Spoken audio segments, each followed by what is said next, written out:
Chama cha ACT Wazalendo kimemtaka Rais wa Jamhuri ya Muungano wa Tanzania Daktari Samia Suluhu Hassan kufuta kazi Waziri Mkuu Mwigulu Nchemba kwa madai kwamba ameshindwa kuwajibika. Kwa mujibu wa taarifa iliyotolewa na chama hicho, wamedai kwamba rais amfute kazi Waziri Mkuu Mwigulu ameshindwa kuwajibika tangu ameteuliwa katika nafasi yake. Waziri Mkuu wa Jamhuri ya Muungano wa Tanzania ndugu Mwigulu Lameck Nchemba amekuwa na mwenendo unaoashiria dhahiri ukosefu wa uwajibikaji na kutojali linapokuja swala la uhai na usalama wa raia, hususan mauaji ya wananchi Oktoba 29, 2025 na mwenendo wa vitendo vya utekaji katika nchi yetu. Mwenendo huu ameuonesha wazi kupitia kauli zake alizozitoa mara kadhaa kwenye ziara zake katika maeneo mbalimbali nchini pamoja na mikutano yake na vyombo vya habari, lakini pia kwa kauli zake alizozitoa mara kadhaa bungeni. Tukio la hivi karibuni zaidi limetokea mbele ya uso wa waziri mkuu kwenye ziara yake wilayani Manyoni siku ya tarehe 30 Mei 2026, ambapo alijitokeza mama mmoja aliyejitambulisha kwa jina la Joyce Abel, mkazi wa Manyoni, na kutoa ushuhuda jinsi kijana wake mwenye umri wa miaka 32 alivyotekwa nyumbani usiku mbele yake yeye na mama yake, baba yake na mkewe kijana huyo. Mama huyo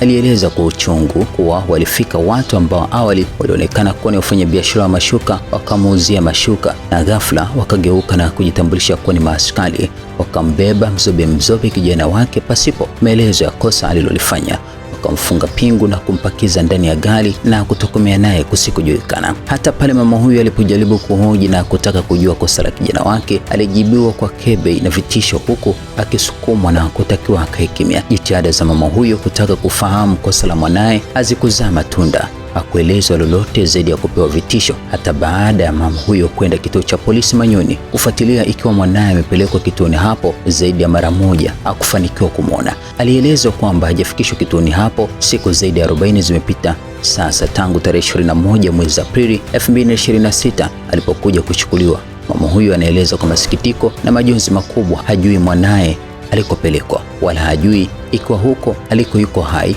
au amekufa. Tukio la mama huyo wa Manyoni ni kielelezo na ushuhuda wa mojawapo wa maelfu ya wazazi katika nchi yetu wenye majeraha na majonzi mioyoni mwao, wanaolia na kuomboleza kila siku ya Mungu kutokana na watoto wao kutekwa, kuuawa na risasi za serikali ya nchi yao wenyewe au kukutwa wameuawa kinyama na kikatili pasipokuwa na maelezo wala uwajibikaji wote wa serikali. Polisi na maafisa wa vyombo vingine vya dola, hasa usalama wa taifa, wamekuwa wakiwateka raia, kuwatesa na hata kupelekea vifo vyao, na serikali inaonekana imebariki vitendo hivyo. Licha ya masuala haya kuwa bayana kwa kiwango hiki, inasikitisha kila unaposikiliza Waziri Mkuu Mwigulu unaona kuwa yeye hakubaliana na ukweli kwamba vyombo vya ulinzi na usalama vya nchi yetu vinashiriki vitendo hivi viovu vya utekaji. Viliua mamia kwa mamia ya watoto, vijana, wanawake na wazee wa Kitanzania barabarani na majumbani mwao Oktoba 29, watu 518 kwa takwimu za tume ya Jaji Chande, idadi ambayo hata hivyo tunaitilia shaka kuwa si idadi halisi. Badala yake waziri mkuu amekuwa akifanya upotoshaji kuwa haya hayakuwa mauaji, bali zilikuwa ni hatua halali za dola kujilinda dhidi ya raia wake.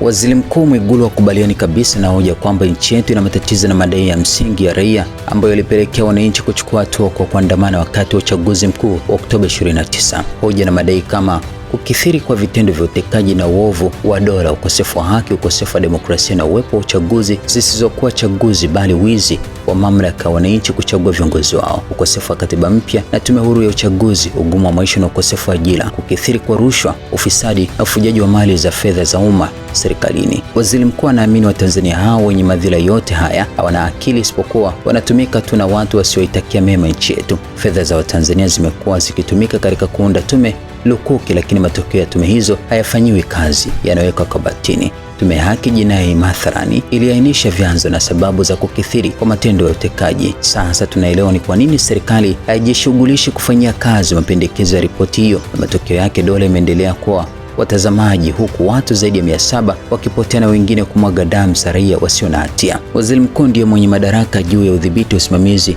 utekelezaji wa siku hata siku wa kazi na shughuli za serikali ya Jamhuri ya Muungano wa Tanzania. Wajibu huu ni mkubwa na nyeti, kwani kwa kiwango kikubwa ufanisi wa utendaji wa serikali utategemea utashi, umakini, utayari, uelewa, ufahamu na hatua za waziri mkuu aliyopo katika kusukuma uwajibikaji wa serikali. Ikiwa serikali inaenenda kinyume na matarajio ya wananchi kama tunavyoshuhudia sasa, moja kwa moja ni kwamba waziri mkuu hafai, ameshindwa kuenea. Mwenendo wa waziri mkuu Mwigulu ni wa maigizo na msaada kwa maisha wa Tanzania. Mambo haya hataweza kukomeshwa pasipo kurejeshwa kwenye misingi ya ukweli, haki na uwajibikaji. Ni rai yetu, ikiwa nchi ina waziri mkuu asiyekubaliana na hali halisi ya matatizo na mkwamo wa nchi kama huyo, ni wajibu wa aliyemteua kumfuta kazi.